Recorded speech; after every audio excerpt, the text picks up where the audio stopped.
Hey everybody, Tony D with another LAMP video, a screenwriter's tips. I haven't done one in a while, and I came up with a very pointed tip because it's something I'm doing right now, and I know I've seen a lot of writers online get frustrated with this kind of thing, so hopefully this will help you.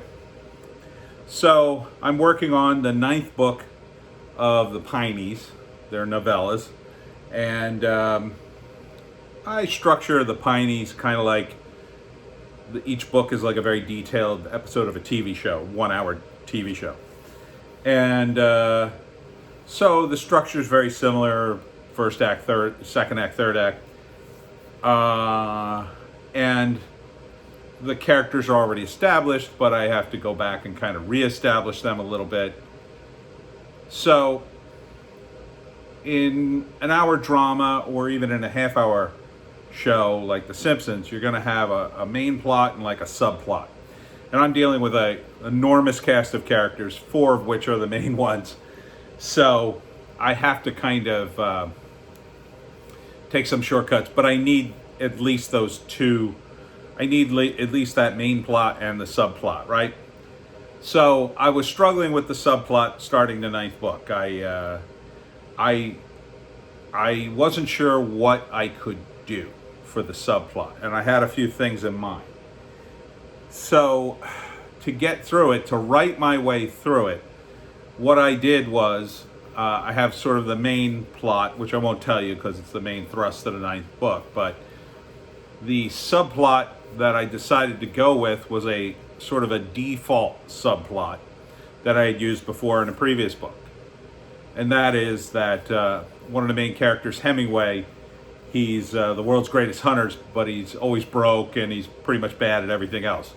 So at first I defaulted to Hemingway's broke again and has to do something to offset that, right?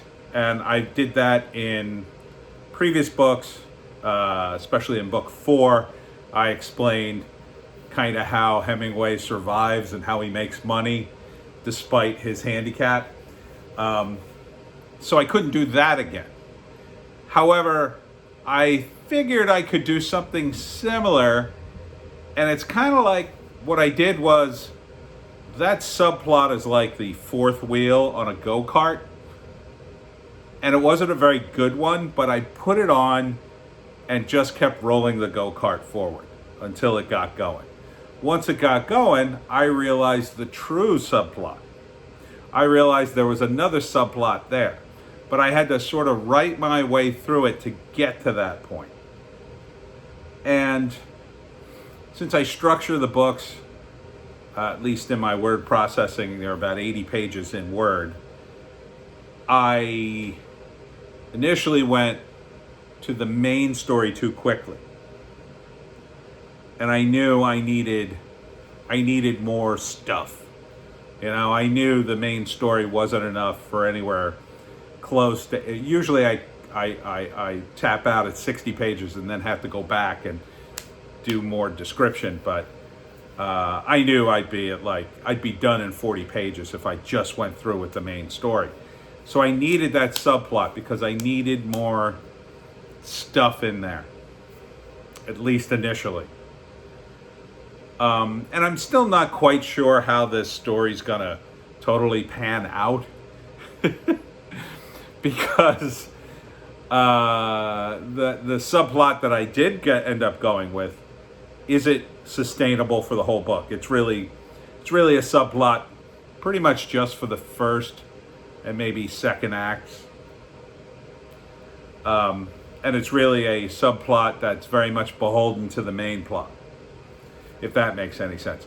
But the key tip here was I wrote my way out of the situation until I figured out what I could use for a subplot that wasn't the same as a previous book. Now, had I sort of stuck myself and kept writing with that same subplot, Hemingway's broke, my plan was, okay, Hemingway's broke again. Well, I have to solve that problem in a different way this time. So I was working on that in my head as I was writing through it. And I did have some ideas, and I may very well go back to that by the end of the story, since I sort of ended up teasing it. And I'm probably not going to drop that because it is sort of his. It's always operating in the background of the story. And so writing through things gets you going, and I'm very sort of jumping back and forth in a lot of my writing these days. So especially with the Pineys, like I said, I get to about page 60. I want the things to be 80 pages long. And then I go back and I start adding descriptions. I start adding other scenes. I start inserting stuff with the purpose of clarifying what I already have, with the purpose of making the ending better and bigger. And that's what you should always be striving for. You should be striving for that constant clarification, that constant building and layering that makes your plot and your ending stronger. So when somebody says, "Oh, I don't know what to write," what they're really doing is they're short-circuiting their own process and giving themselves an excuse to stop because they're afraid they're going to write something crap that they can't go back and fix. But as they say, writing is rewriting. You will have to go back and rewrite stuff anyway. I know it sucks, but once you keep doing it enough, for me, most of my rewriting is like polishing, right? It's like, ooh, I got a little piece of dialogue I need to add there. Ooh, I never added the name of this cousin or that cousin from, I wanted to make another reference to another family member. It's just little tidbits of stuff that you go back, and that little bit just adds more and more to the piece as a whole. But as long as you maintain the structure and your initial thrust, everything I do for the Pineys, it's all about comedy, horror, and South Jersey, as I often say. But it's also about this extended family. It's all about family stuff. And you just keep remembering who your characters were, right? Who they are. What do they do? Okay? For the Pineys, Hemingway's the world's greatest hunter, but his amazing skill in one area blinds him to almost everything else, to some extent. He's a larger than life person, and his personality kind of runs over everybody. You have Shelley. Shelley's more of the neurotic type, more of the quiet type, but she also has, she's a living in a man's world, so to speak, because she's a hunter, and so she's still trying to maintain her femininity. So she approaches it from a more girly perspective, and she's got a lot going on. Shelley's always got a lot going on.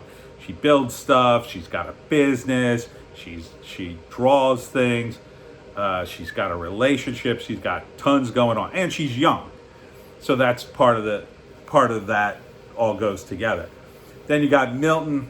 Milton is always a little bummed out because his relationships are never working out, even though he's constantly hooking up with these amazing women, amazing looking women, and the relationship goes nowhere, and he never can quite put it together why.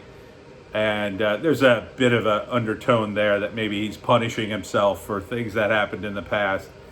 But he's like a martial artist and a cop, but he's got all these great skills. He's got all these, he's got all this luck and everything, but Milton's always the buzzkill kind of guy. And then finally you got Lewis. Lewis is the one Hemingway kind of picks on all the time. He's kind of been an F-up all his life, and he's the one struggling to kind of put his life back together in a different way. So Lewis is the panicky one that's always getting scared. And so I'm always coming back to those sort of main traits of the four.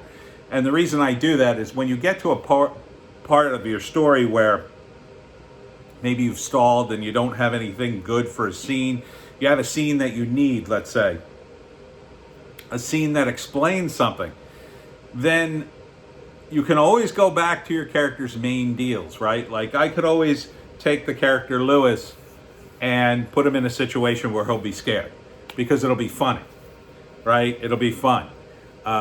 So all I got to do is add a monster, and Lewis goes running and then says something off the cuff like, "Oh my God, I was nearly killed." And then Hemingway's there to go, "Oh, you big baby, I would just shoot it in the face." So as long as you kind of remember those baselines, you'll always have something to write. And that, by writing through it, even if it's something you've done before, as long as you're striving to get sort of a new take on it, you'll come up with something. And I guess that's the main tidbit here. Trust in your process that you'll always come up with something. Don't agonize and say, "Oh, I'll never come up with anything." That's negative talk. That's not going to help you. Just trust in your abilities and move forward, and you'll come up with something you like. At the very least, you'll like it, or at least you should. And that's my screenwriting and general writing tip for today. Check me out on Bitchut and Rumble, where I've got a very long Hollywoke hot take and a news blast. We'll see you next time.